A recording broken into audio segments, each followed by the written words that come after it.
ગુજરાતી આપણું ગુજરાત સાથે હું છું સિદ્ધાર્થ ધોળકિયા। મહત્વના સમાચારથી શરૂઆત।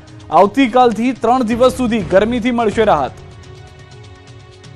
એપ્રિલના પ્રથમ 10 દિવસમાં જ ગરમીએ તમામ રેકોર્ડ તોડી નાખ્યા છે। ગરમીનો પારો 45 ડિગ્રીએ પહોંચી જતા રાડ પડાવી દીધી છે। સૌરાષ્ટ્ર કચ્છમાં તો સૂરજ દાદાએ એવી આકરી બેટિંગ કરી કે લોકો લાલચોળ થઈ ગયા।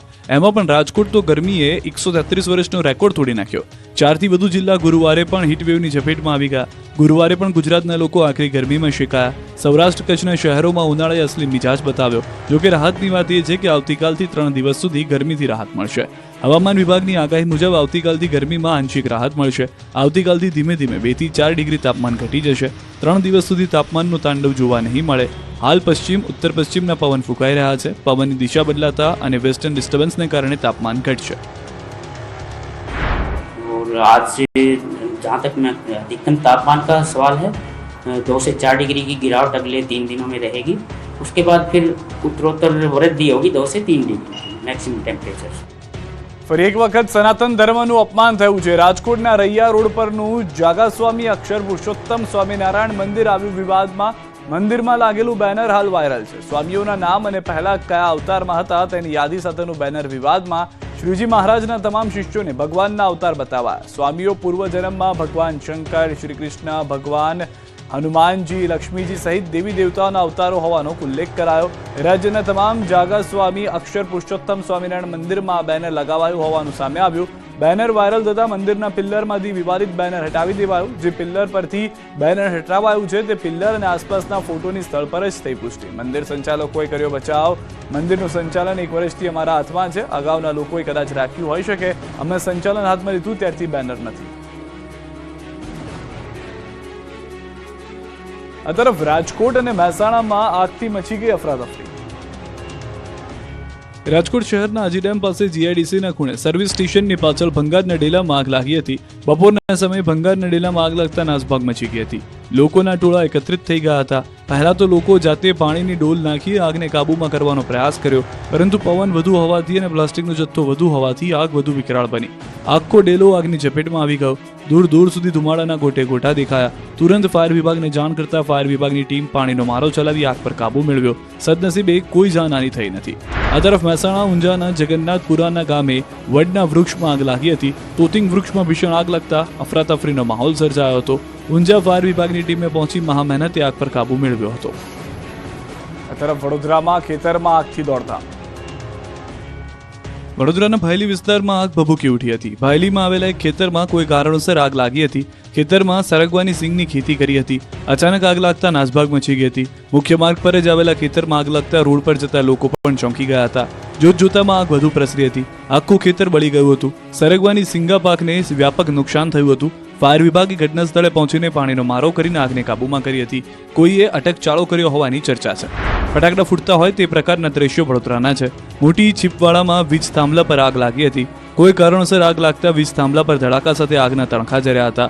વાયરમાં ફટાકડા ફૂટતા જોઈ સળગતા વાયર જોઈ લોકો ફફડ્યા હતા। તુરંત સ્થાનિકો દ્વારા ફાયર બ્રિગેડને જાણ કરવામાં આવી હતી। ફાયરની ટીમે પાણીનો મારો કરી આગને કાબૂમાં કરવા પ્રયાસ કર્યો હતો।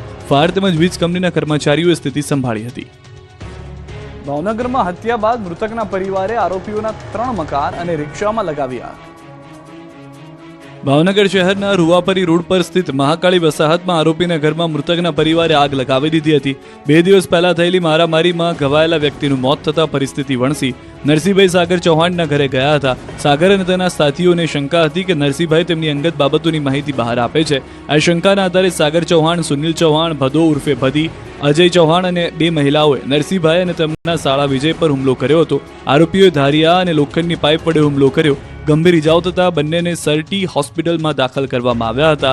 સારવાર દરમિયાન નરસિંહભાઈનું મૃત્યુ થયું હતું। મૃત્યુના સમાચાર મળતા જ મૃતકના પરિવારજનોએ આરોપીઓના 3 બંધ મકાન અને 1 રિક્ષામાં આગ લગાવી દીધી હતી। આરોપીઓ જેલમાં હોવાથી ઘરે કોઈ હાજર ન હતું। આગ લાગતા આસપાસમાં નાસભાગ મચી ગઈ હતી। પોલીસ અને ફાયરની ટીમને જાણ કરી હતી। પોલીસે ઘટના સ્થળે પહોંચી પરિસ્થિતિ નિયંત્રણમાં લીધી। પોલીસે આ કેસમાં હત્યાની કલમ ઉમેરવાની કાર્યવાહી શરૂ કરી। વિસ્તારમાં તણાવપૂર્ણ સ્થિતિને ધ્યાનમાં રાખી પોલીસ બંદોબસ્ત ગોઠવવામાં આવ્યો છે। મોરબીથી સમાચાર। ઇન્ડિયન કોટન ઇન્ડસ્ટ્રીઝમાં આગ। પીપળિયા રાજ ગામ નજીક આગની ઘટના। કોટન મિલમાં આગ લાગતા અફરાતફરી। ફાયરની ટીમો ઘટના સ્થળે પહોંચી। આગથી કરોડોના નુકસાનની આશંકા।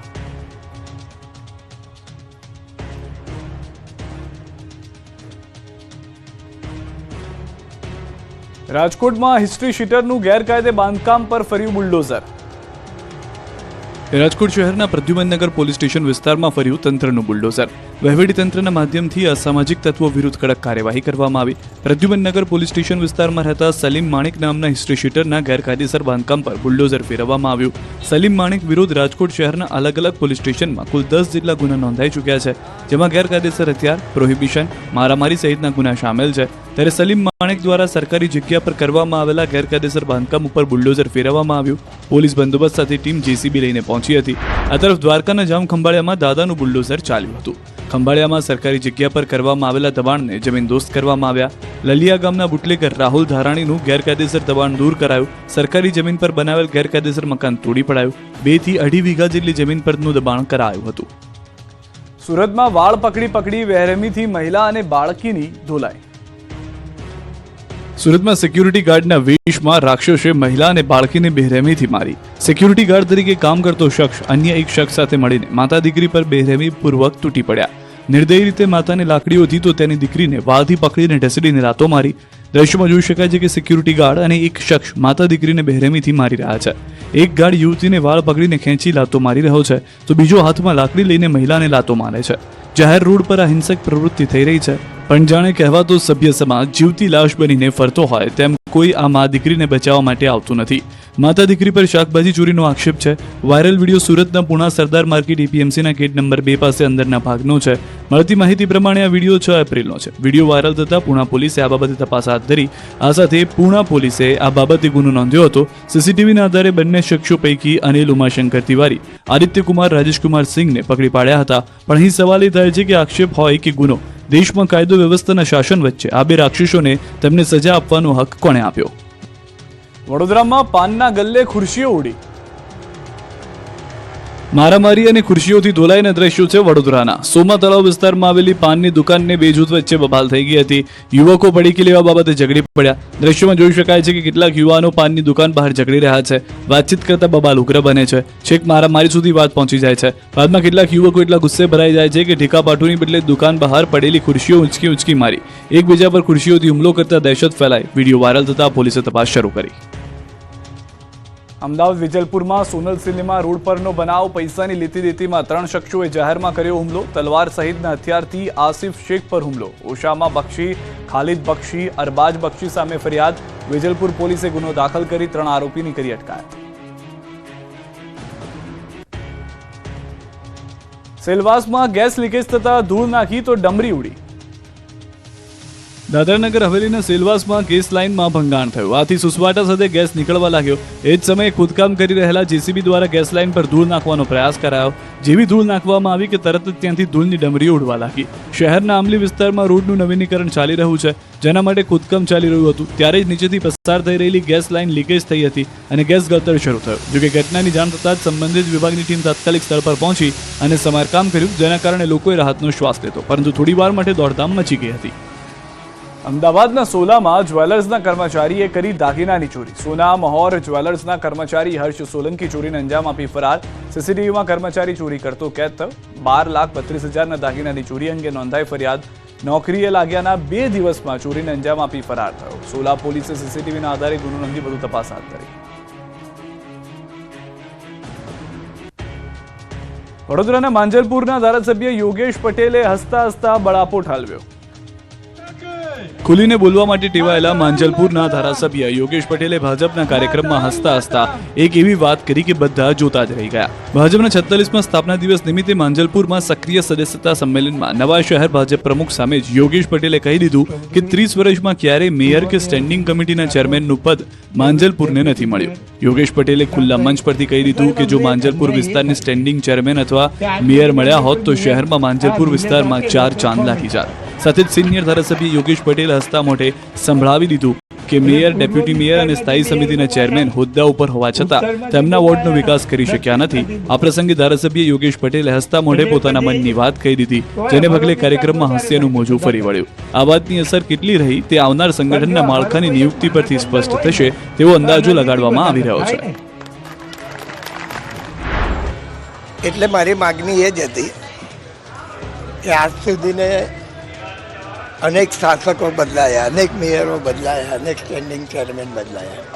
જો અમને મળ્યા હોત તો આજે વડોદરા શહેરનું સારું માજલપુર બન્યું છે એવું બધા કહે છે. એના કરતાં 4 લગાયા હોત. ભાજપે ગામ ગામ સંપર્ક અભિયાન શરૂ કર્યું.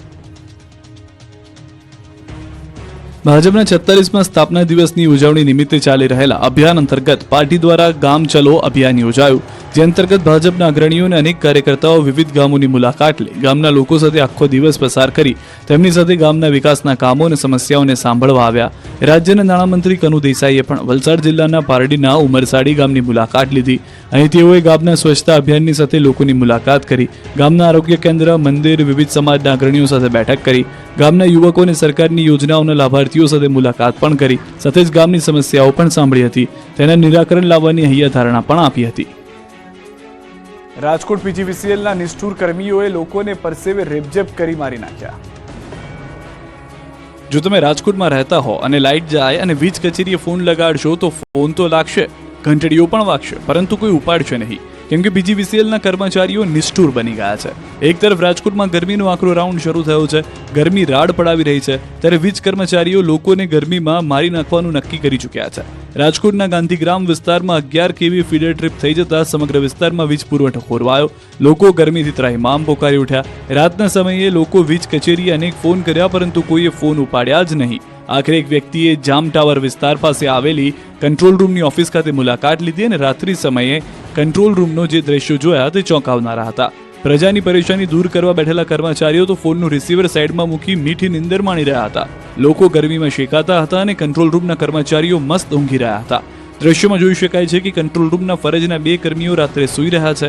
કંટ્રોલ રૂમના ફોનના રિસીવરને જ કાઢી દેવાયું, તો એક કર્મી મોબાઈલમાં પર્સનલ વાતોમાં વ્યસ્ત હતો. આ વિડીયો વાયરલ થતા પીજીવીસીએલના અધિકારીઓ દોડ્યા. અધિકારીઓએ સ્વીકાર્યું, ફોનનું રિસીવર કાઢી દેવાયું હતું. હાલ ઇન્ટરનલ ઇન્ક્વાયરીના આદેશ આપ્યા છે. આશ્ચર્યની વાત એ છે કે કંટ્રોલ રૂમમાં ફરજ પર મુકાયેલા કર્મચારીઓ એપ્રેન્ટિસના હતા. કાળઝાળ ગરમીમાં લીંબુના ભાવ સળગી ઉઠ્યા છે. કાળઝાળ ગરમીમાં લીંબુની માંગ વધતા લીંબુના ભાવ ભડકે બળ્યા છે. માત્ર ગણતરીના દિવસોમાં જ લીંબુના ભાવે બેવડી સદી ફટકારી છે. આંકરા તડકામાં ગરમીથી બચવા માટે લોકો ઠંડા પીણાનો સહારો લેતા લીંબુ શરબત, લીંબુ સોડાની માંગ વધી છે, જેથી લીંબુની માંગ વધતા ભાવમાં જબરો વધારો થયો છે. હાલ લીંબુ છૂટકમાં પ્રતિ કિલોના 200 રૂપિયાથી 240 રૂપિયા કિલો સુધી વેચાય છે, જ્યારે જથ્થાબંધ લીંબુ 80 રૂપિયાથી લઈને ઊંચામાં ઊંચા 160 રૂપિયા સુધી વેચાય છે. રાજકોટના જૂના માર્કેટિંગ યાર્ડમાં 317 ક્વિન્ટલ લીંબુની આવક થઈ. હાલ લીંબુના ભાવ વધવા પાછળ લોકોની વધતી માંગ પણ જવાબદાર છે. બીજી તરફ ઉનાળામાં લીંબુની આવકમાં પણ મોટો ઘટાડો થયો છે. હજુ આગામી દિવસોમાં પણ લોકોને મોંઘા લીંબુ ખરીદવા પડી શકે છે. પાટણમાં ગાંધી આશ્રમમાં ઘૂસીને તલવારથી હુમલો કરનાર પકડાયા. હાથમાં લાકડી સાથે એક શખ્સ આવતો દેખાઈ રહ્યો છે. દ્રશ્યો ચાણસ્માના ઝીલિયા ગામે આવેલા ગાંધી આશ્રમમાં છે. આરોપ છે કે એક જ પરિવારના 3 શખ્સો તલવાર લઈને આશ્રમમાં ઘૂસી ગયા અને આશ્રમના કર્મચારીઓ સાથે મારામારી કરી. પદ્મશ્રી માલજી દેસાઈ તથા તેમના પુત્રને મારી નાખવાની ધમકી આપી હોવાનો પણ આરોપ છે. આરોપ પ્રમાણે અમારા સંબંધીને તમે નોકરીએ કેમ રાખતા નથી તેવું કહીને હુમલાખોરોએ હુમલો કર્યો અને ધમકી આપી. ફરિયાદ બાદ પોલીસે કનુ દેસાઈ, પ્રવીણ દેસાઈ અને દશરથ દેસાઈ એમ 3 આરોપીઓની ધરપકડ કરી છે. કોન્ટ્રાક્ટ ફાર્મિંગથી બટાકાનું ઉત્પાદન કરતા ખેડૂતોએ કંપની સામે ચડાવી બાયો. સાબરકાંઠા જિલ્લામાં આ વખતે બટાકાનું મબલખ ઉત્પાદન થયું છે. બટાકાના સારા ભાવ મળતા ખેડૂતો ખુશખુશાલ છે. મોટાભાગના ખેડૂતોએ કોન્ટ્રાક્ટ ફાર્મિંગ થકી બટાકાનું ઉત્પાદન કર્યું છે. ખેડૂતો દ્વારા ચાલુ સાલે 35,000 હેક્ટરમાં બટાકાનું વાવેતર કર્યું, પરંતુ કંપનીઓ દ્વારા ખેડૂતોને અલગ અલગ પ્રકારની હેરાનગતિ કરવામાં આવતા હોવાના આક્ષેપ થયા છે. ખેડૂતોએ હવે કંપની સામે જ બાયો ચડાવી છે. ખેડૂતો દ્વારા એક બેઠકનું આયોજન થયું હતું, જેમાં અલગ અલગ મુદ્દાઓ પર ચર્ચા કરવામાં આવી. કંપનીઓ દ્વારા ખેડૂતોને લીલું બટાકું, બ્લેક સ્પોટ, વાઢિયા સહિતની ક્ષતિઓ આગળ કરી ઉત્પાદનમાં કપાત કરાઈ છે, જેથી ખેડૂતોએ બાયો ચડાવી લડત આપવાની તૈયારી બતાવી. ત્યારે ખેડૂતો રાજ્ય સરકાર સુધી રજૂઆત કરશે અને ત્યારબાદ પણ યોગ્ય નિર્ણય ન આવે તો ધરણા કરવાનું પણ નક્કી કર્યું છે. ખેડૂતોને કંપનીઓ દ્વારા 8% લઈ 30% સુધીની કપાત આપતા ખેડૂતો મૂંઝવણમાં મુકાયા. જોકે સમસ્યાનું સમાધાન નહીં થાય તો ઉગ્ર આંદોલન કરવાની પણ ચીમકી હાલ તો ઉચ્ચારી છે. લાલપુરના મેમાણા ગામના લોકોએ શંખનાદ, ઝાલર વગાડી ખરાબ રોડનો વિરોધ કર્યો. શંખનાદ, ઝાલર અને ટંકોરીનો રણકાર, આરતી ઉતારતા લોકો. અહીં કોઈ ભગવાનની પૂજા કે આરતી નથી થતી, પરંતુ જામનગરના મેમાણા ગામના લોકો રોડની અંતિમ વિધિ કરી રહ્યા છે. કેમ કે લાલપુર પંથકમાં આવેલા મેમાણા અને આસપાસના 10 ગ્રામ્ય વિસ્તારોને જોડતો રસ્તો છેલ્લા 10 વર્ષથી મરણ પથારીએ છે. આ રોડ એટલો બિસ્માર છે કે અહીંથી તમારું વાહન લઈને નીકળો તો વાહનનું તો જે થવું હોય તે થાય, પણ તમારા હાડકાં જરૂર ખોખલા થઈ જાય. કમરતોડ રોડના કારણે અહીંથી લોકો નીકળવાનું ટાળી રહ્યા છે. ખાનગી વાહનો તો રોડના કારણે અહીં આવવાનું જ પસંદ નથી કરતા. કોઈ આવે તો બમણું ભાડું વસૂલે છે. રોડ પર ડામરનું તો નામો નિશાન નથી. ધૂળિયા રોડથી લોકો ત્રાસી ગયા છે. આ અંગે અનેકવાર રજૂઆત કરવા છતાં આ ગામના લોકોની સમસ્યા સાંભળવા વાળું કોઈ નથી. હવે તો સ્થાનિકો રજૂઆત કરીને થાકી ગયા છે, ત્યારે લોકોએ શંખનાદ કરી રસ્તા પર આરતી ઉતારી તાત્કાલિક રસ્તાનું સમારકામ કરવામાં આવે. જો રસ્તો તાત્કાલિક રિપેર નહીં કરવામાં આવે તો રસ્તા રોકો આંદોલનની પણ ચીમકી ઉચ્ચારી. સુરતમાં એક સાથે 118 રત્ન કલાકારોની હત્યાનું ઘડાયું ષડયંત્ર. સુરતમાં એક સાથે 118 રત્ન કલાકારોની હત્યાનું ષડયંત્ર ઘડાતા હાહાકાર મચી ગયો છે. સુરત શહેરના કાપોદ્રા વિસ્તારમાં આવેલા અનબ જેમ્સના કારખાનામાં 118 રત્ન કલાકારોને પાણી પીધા બાદ ઝેરી અસર થઈ હતી.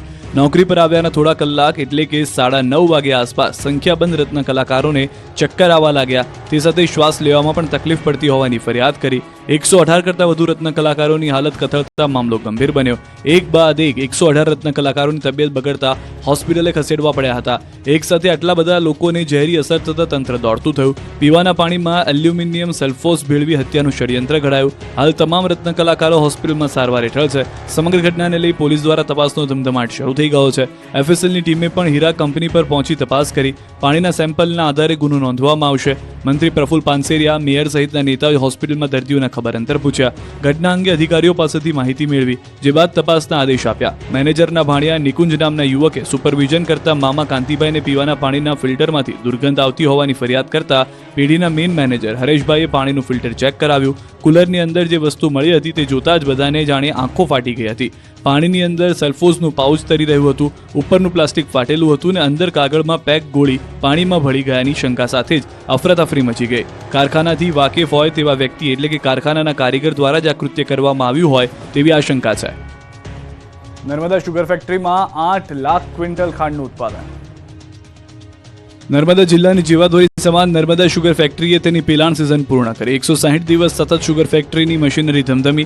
આ દરમિયાન 8.16 લાખ મેટ્રિક ટન શેરડીનું પિલાણ કરાયું. આશરે 8 લાખ ક્વિન્ટલ ખાંડનું ઉત્પાદન કર્યું. નર્મદા શુગર ફેક્ટરીનો વહીવટ કરતા ઘનશ્યામ પટેલ, એમડી નરેન્દ્ર પટેલ અને તેમની ટીમ દ્વારા સારી અને ગુણવત્તાયુક્ત ખાંડનું ઉત્પાદન સરળ અને કરકસરયુક્ત કરાયું છે. તેઓ છેલ્લા 30 વર્ષથી નર્મદા શુગર ફેક્ટરીનો વહીવટ કરે છે. આ 30 વર્ષના શાસનમાં કુલ 24 એવોર્ડ અત્યાર સુધીમાં મળી ચૂક્યા છે. આ સાથે જ વર્ષે રાજ્યમાં ખેડૂતોને સારો ભાવ આપવાનો પ્રયાસ કરાયો છે. આ વર્ષે રાજ્યમાં સારો ભાવ ખેડૂતો માટે આપવાનો પ્રયાસ થયો છે. રીલ્સના ચક્કરમાં યુવાનનું થયું મોત.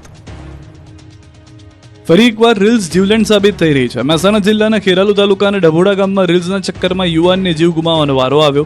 સોશિયલ મીડિયા માટે વિડીયો બનાવવાની ઘેલછામાં 18 વર્ષીય યુવક બળવંત ચંદુભાઈ વાલ્મીકીએ જીવ ગુમાવ્યો. સાંજે 6 વાગે ગામના પાદરે આવેલા તોરાબોરુ તળાવ કિનારે બળવંત પોતાના મોબાઈલમાં વિડીયો ક્લિપ બનાવી રહ્યો હતો. આ દરમિયાન અચાનક તેનો પગ લપસ્યો અને તે તળાવમાં પડી ગયો.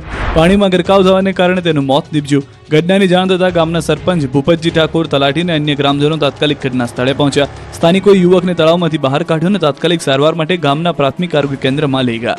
જો કે ફરજ પરના તબીબે યુવકને મૃત જાહેર કર્યો. આ દુર્ઘટનાએ સમગ્ર ગામમાં શોકની લાગણી ફેલાવી દીધી. બળવંતના અચાનક અવસાનથી પરિવારજનો અને ગ્રામવાસીઓમાં શોકનું મોજું ફરી વળ્યું. આ દુર્ઘટનાએ લોકોને જીવનની મૂલ્યતા અને જોખમથી દૂર રહેવાની પ્રેરણા આપી છે. અમદાવાદમાં નકલી લાયસન્સ કેસમાં વધુ 16 લોકો પકડાયા. અમદાવાદમાં નકલી લાયસન્સ કેસમાં વધુ 16 પકડાયા છે. અત્યાર સુધીમાં 23 આરોપીની ધરપકડ થઈ ચૂકી છે. એટીએસની તપાસમાં મોટો ખુલાસો થયો છે. આરોપી હથિયાર બતાવી માર્કેટિંગ કરતો હતો. 5 થી 25 લાખ સુધીની રકમ વસૂલી કરતા હતા. આધાર કાર્ડ, 2 વર્ષના રિટર્ન પર લાયસન્સ આપતા હતા. મુખ્ય આરોપીઓ નાગાલેન્ડ અને મણિપુરથી નકલી લાયસન્સ બનાવીને ચલાવતા હતા કૌભાંડ. પોલીસે આરોપીના ઘરે સર્ચ ઓપરેશન કર્યું. આરોપીઓ ભેગા મળીને લોકોને ઠગ બનાવતા. નાગાલેન્ડ અને મણિપુરની નકલી લાયસન્સ આપતા. આ લાયસન્સ ધારકોને આરોપીઓએ રિવોલ્વર, પિસ્તોલ, ગન અને કારતૂસનું વેચાણ કર્યું. આરોપીઓ 37 ઇસ્પોને ખોટા હથિયાર લાયસન્સો બનાવી આપ્યા હતા. મોટાભાગના આરોપીઓ ગુનાહિત ઇતિહાસ ધરાવે છે. આ કેસમાં હજુ મોટા ખુલાસા થઈ શકે છે. દેશના 16 રાજ્યમાં 56 ગુના આચરનાર બેંક ચીટર ઝડપાયો. સુરત પોલીસે એક આંતરરાજ્ય કુખ્યાત ઠગને ગિરફ્તમાં લીધો છે. પકડાયેલા મહાઠગ પર 1, 2 નહીં પણ 16 રાજ્યમાં 56 જેટલા ગુના નોંધાયા છે. આશ્ચર્યની વાત એ છે કે ગિરફ્તમાં આવ્યા બાદ આ મહાઠગે 27 ગુના તો કબૂલી લીધા છે. આ ઠગની મોડસ ઓપરેન્ડી જાણીને પોલીસ પણ ચોંકી ઉઠી છે. અબ્બાસ શેફુદ્દીન ઉકાણી ઉર્ફે રાજ સદી ઉર્ફે દત્તાત્રેય સોનુ સદી નામનો આ આરોપી બિઝનેસમેન અને બેંક તરીકે ઓળખ આપીને લોકો સાથે ઠગાઈ કરતો હતો. પોલીસના મતે જ્યારે કોઈ બેંકમાં પૈસા ભરવા કે ઉપાડવા આવે તો નજર રાખીને બેસતો અને વાતચીત કરીને માલિક કે વેપારીનું નામ જાણીને પૈસા આપવાની વાત કરી ઠગાઈ કરતો. જ્યારે પૈસા આપવા લિફ્ટમાં જાય તો લિફ્ટમાંથી ભાગી જતો અને અલગ અલગ રાજ્યોમાં તેને આવી ઠગાઈ કરી છે. એટલું જ નહીં, તેણે સુરત સહિત અલગ અલગ રાજ્યોમાં અલગ અલગ નામ ધારણ કરી છેતરપિંડી આચરતો હતો. મૂળ હરિદ્વાર શહેરનો રહેવાસી આ ગુનેગાર સામે હત્યાના પ્રયાસનો ગુનો પણ નોંધાયેલો છે. અમદાવાદમાં બોગસ પોઝિશન લેટર આપી ગરીબો સાથે છેતરપિંડી. અમદાવાદમાં આવાસના મકાનોના બોગસ પોઝિશન લેટર આપી ગરીબ લોકો સાથે છેતરપિંડી કરનાર વધુ 2 આરોપીઓની સોલા પોલીસે ધરપકડ કરી. આરોપીઓની મદદ કરનાર અન્ય કોઈ નહીં, બિલ્ડરનો કર્મચારી હોવાનું સામે આવ્યું છે. આરોપીઓએ ન માત્ર સોલા પરંતુ શહેરના અન્ય આવાસના મકાનોમાં બોગસ પોઝિશન લેટર બનાવી લોકો સાથે છેતરપિંડી કરી હોવાનો પણ ખુલાસો થયો છે. કોર્પોરેશનના ટાઉન ડેવલપમેન્ટ ઇન્સ્પેક્ટરે તપાસ કરતા કુલ 21 મકાનો ખોટી રીતે ફાળવવામાં આવ્યા હોવાનું સામે આવ્યું હતું. જોકે પોલીસે આરોપીઓની તપાસ કરતા અન્ય ભોગ બનનાર લોકો પણ સામે આવ્યા છે. તમામ પાસેથી મકાન દીઠ 6.5 લાખ રૂપિયા મેળવી છેતરપિંડી કરી હતી. કુલ 32 લોકો આ ત્રિપુટીના કૌભાંડનો ભોગ બન્યા. સાથે જ આરોપીઓ પોતાની અસલ ઓળખ છુપાવવા માટે શુક્લા સાહેબ અને સૈયદ નામનો ઉપયોગ કરતા હતા. મુખ્ય આરોપી શેખ પોતાના મોબાઈલમાં જ આવા બોગસ લેટર બનાવી તેની પ્રિન્ટ કઢાવી લોકોને આપી રૂપિયા પડાવી લેતો હોવાનું સામે આવ્યું છે. મુખ્ય આરોપી શેખ આ જ પ્રકારની છેતરપિંડીના ગુનામાં અગાઉ માધવપુર, રખિયાલ, વટવા અને કાગડાપીઠમાં પકડાઈ ચૂક્યો છે. બ્રહ્માકુમારી સંસ્થાના મુખ્ય પ્રસારક દાદી રત્નમોહિની પંચતત્વમાં વિલીન. બ્રહ્માકુમારી સંસ્થાનના મુખ્ય પ્રસાર દાદી રત્નમોહિની પંચતત્વમાં વિલીન થયા. તેમના નશ્વર દેહને આબુ રોડ ખાતે શ્રદ્ધાંજલિ માટે રાખવામાં આવ્યા હતા, જ્યાં તેમને શ્રદ્ધાંજલિ પાઠવવામાં આવી. ત્યારબાદ તેમના નશ્વર દેહને ફરી આબુ રોડ શાંતિવન લવાયા હતા, જ્યાં દાદી રત્નમોહિનીની કુટીર સામેના બગીચામાં પંચતત્વમાં વિલીન થયા. તેમને સંસ્થાનના વરિષ્ઠ પદાધિકારીઓએ મુખાગ્નિ આપી હતી. દેશ વિદેશમાંથી અનેક બ્રહ્માકુમારીઝના અનુયાયીઓ અંતિમ યાત્રામાં પહોંચ્યા હતા. સમગ્ર બ્રહ્માકુમારી સંસ્થામાં શોકનો માહોલ છવાયો. અગ્નિ સંસ્કાર બાદ બ્રહ્માકુમારીઝના તમામ લોકો ડાયમંડ હોલમાં શ્રદ્ધાંજલિ માટે પહોંચ્યા. હિંમતનગરમાં મહાવીર સ્વામીની જયંતિની ઉજવણી.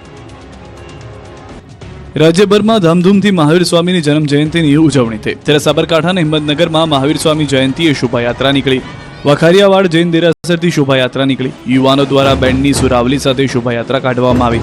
શહેરના ટાવર ચોક, બગીચા વિસ્તાર, આંબાવાડી રેલવે બ્રિજ, અંડરબ્રિજની સાથે સાથે અહિંસા સર્કલ થઈ હરિઓમ સોસાયટી પાસે મહાવીર સ્વામી જૈન દેરાસરે પહોંચી હતી અને પૂર્ણ થઈ હતી. શોભાયાત્રામાં મોટી સંખ્યામાં લોકો જોડાયા. જૈન સમાજના યુવક યુવતીઓ, બાળકો, વડીલો સહિતના લોકો જોડાયા. સમગ્ર વાતાવરણ ધાર્મિક બન્યું.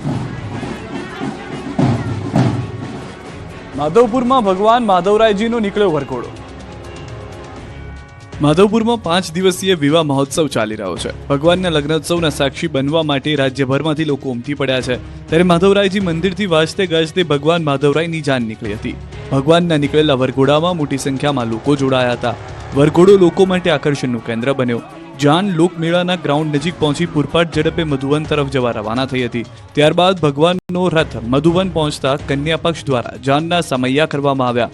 માધવરાયનું ફૂલોથી ભવ્ય આગતા સ્વાગતા કન્યા પક્ષ તરફથી કરવામાં આવી અને ત્યારબાદ કન્યા પક્ષમાંથી આવેલ બાળાઓએ માધવરાયને ગોતીડે વધાવવામાં આવ્યા હતા. ત્યારબાદ જાન મધુવન ખાતે પહોંચતા કન્યા પક્ષ તરફથી માધવરાયને ધાર્મિક વિધિ સાથે પોખણા કરીને સત્કારવામાં આવ્યા હતા. ત્યારબાદ જાનૈયાઓ અને માધવરાય લગ્ન મંડપ ખાતે પહોંચ્યા અને ધાર્મિક વિધિ વિધાન મુજબ રાણી રૂક્ષ્મણી અને ભગવાન માધવરાય લગ્ન ગ્રંથિએ જોડાયા. આ લગ્ન પ્રસંગે દર વર્ષની જેમ મોટી સંખ્યામાં કન્યા પક્ષ તેમજ જાનૈયાઓ બનીને આવેલ ગ્રામજનો તેમજ બહારથી આવેલા મહેમાનો હાજર રહ્યા હતા. માધવપુરમાં ભગવાનના વિવાહ મહોત્સવ દરમિયાન જે દિવ્ય અને અલૌકિક વાતાવરણના દર્શન થયા.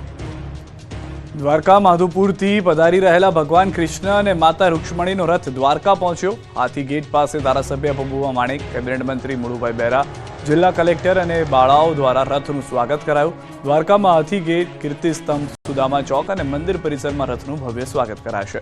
દ્વારકા ખાતે આજે સાંજે ઉજવાશે ભગવાન કૃષ્ણ તેમજ માતા રૂક્ષ્મણીજીના વિવાહનો સત્કાર સમારોહ જે યોજાયો છે. દ્વારકામાં ભક્તિમય માહોલ વચ્ચે ભક્તોમાં અનેરો ઉત્સાહ.